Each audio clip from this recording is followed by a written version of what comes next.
신재희 위원, 이 택배 없는 날 지정을 제안한 노조 측 주장 어떤 건가요? 네, 어제 택배 노조분들께서 그러니까 택배 노동자분들께서 택배 없는 날을 지정해달라고 요청을 하셨는데요. 네. 그 이유가 뭐냐면 가장 큰 것은 여름 휴가를 가기 어렵다라고 하는 거예요. 물론 1년 내내 장시간 근무를 시달리고 또 할당량을 모두 다 채워야 하고 그 모든 그 굉장히 높은 노동량을 자기가 감당하기 위해서 휴식 하나 채우지 못한 채, 휴식 한 잔 하지 못한 채 일하기는 하지만 여름은 훨씬 더 힘들다라고 하는 네. 것이죠. 땀 뻘뻘 흘려가면서 모든 그 현장을 발빠르게 뛰어야 하고 그래서 여름 휴가를 달라라고 주장을 하신 거고요. 통상적으로 7월 말부터 8월 초중순까지는 택배 물량이 굉장히 감소하는 기간이라고 합니다. 네. 그래서 그때 날을 맞춰서 8월 16일을 지정을 하면 8월 15일까지 함께 길게는 4일, 짧게는 한 3일 정도 쉴 수를 있으니 16일로 지정하여 네. 우리 택배 노동자들 모두 다 하루 쉴 수 있게끔 해달라.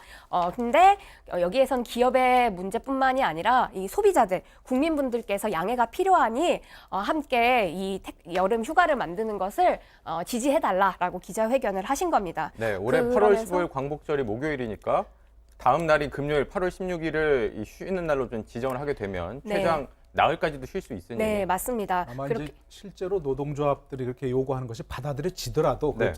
자체가 어렵겠지만 8월 16일이라고 하는 것은 이제 상징적인 얘기겠죠. 그날 뭐 만약에 이렇게 지정한다 하더라도 모든 택배원들이 다 쉴 수 있겠습니까? 네, 네. 그건 어려운 부분이고 이제 전국 택배연대 노동조합 또 전국 택배 노동조합 이런 분들이 이제 얘기를 하셨는데 사실 이런 분들은 이제 원래는 이분들이 다 택배 근로자들이 네.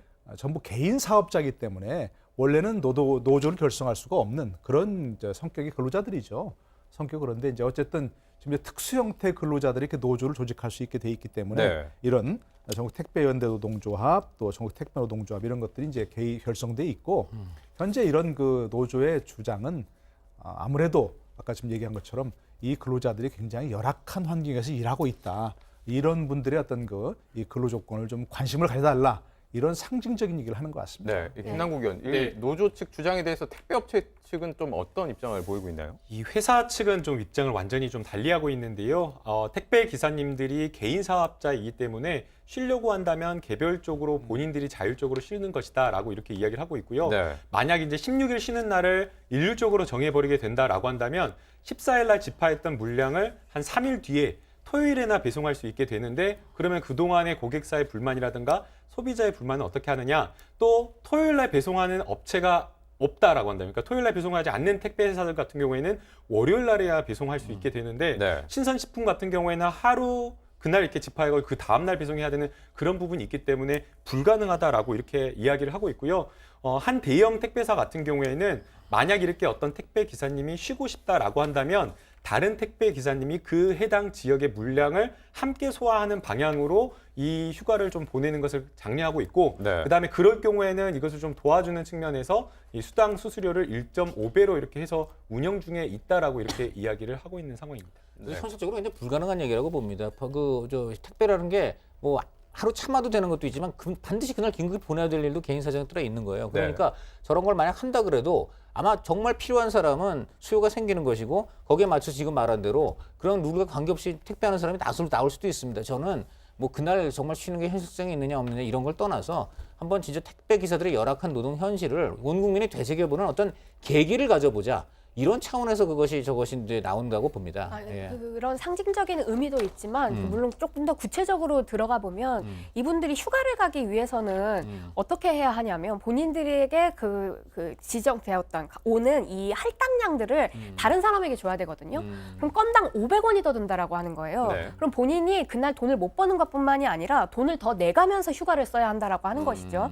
이제 그것에 대한 지적을 하기 위해서 일괄적으로 쉬는다는 것을 제안을 하신 것 같고요. 그렇지 않으면은 손해를 계속 볼 수밖에 없으니까요, 본인들이. 그다음에 저희가 여기서 주목해야 될 것은 내일 쉬겠다고 하는 게 아니라는 겁니다. 한 달이나 아직 기간이 남았어요. 그러니까 아까 강찬호 의원님께서 말씀하신 것처럼 급하게 보내야 될 택배가 있다라고 한다면 그 기간 동안에는 조금 더 인센티브를 차등해서 주어서 소비자가 감당을 하여서 뭐 그게 많겠습니까? 얼마 많이 오르지도 않을 텐데 최소 500원씩 건당 500원씩 더 지불하는 지금 상황이라고 한다면 그것보다 조금 더 주면 되겠죠. 아무튼 그런 것들을 모두 다 문제 지적하기 위해서 상징적인 의미 외에 구체적인 방안들을 대안을 제시하고자 이렇게 제안을 주신 것 같습니다. 노동위원 의견. 예, 우리나라에 워낙 택배가 경쟁이 치열하잖아요. 그리고 아까 좀 얘기한 것처럼 정말 세계 최고 수준이에요. 아니 오늘 오후에 저 주문을 했는데 내일 아침에 갖다 주는 그런 서비스가 세상에 지금 세계에 없는 네. 그런 서비스입니다. 그러니까 저는 이런 차원에서 조금 더 이런 택배 근로자들의 어떤 이 근로 형태라든지 이런 것들에 좀 문제를 좀 삼아보는 그런 건 의미 있다고 생각합니다. 예를 들어서 내가 정말 오늘 주문해서 내일 받기 원한다 하면 일반적인 그 요금보다 조금 더 내는 그 어떤 서비스료를 더 내는 그런 걸 얘기하고 네. 뭐 2, 3일 후에 받아도 괜찮다 하면 그것들은 일반적인 배송료를 이제 부담하고 이렇게 좀 다양한 어떤 그런 것도 좀 근무 형태를 우리 소비자들이 좀 하는 것도 좀 좋지 네. 않을까 싶어요. 그렇게. 예, 관련해서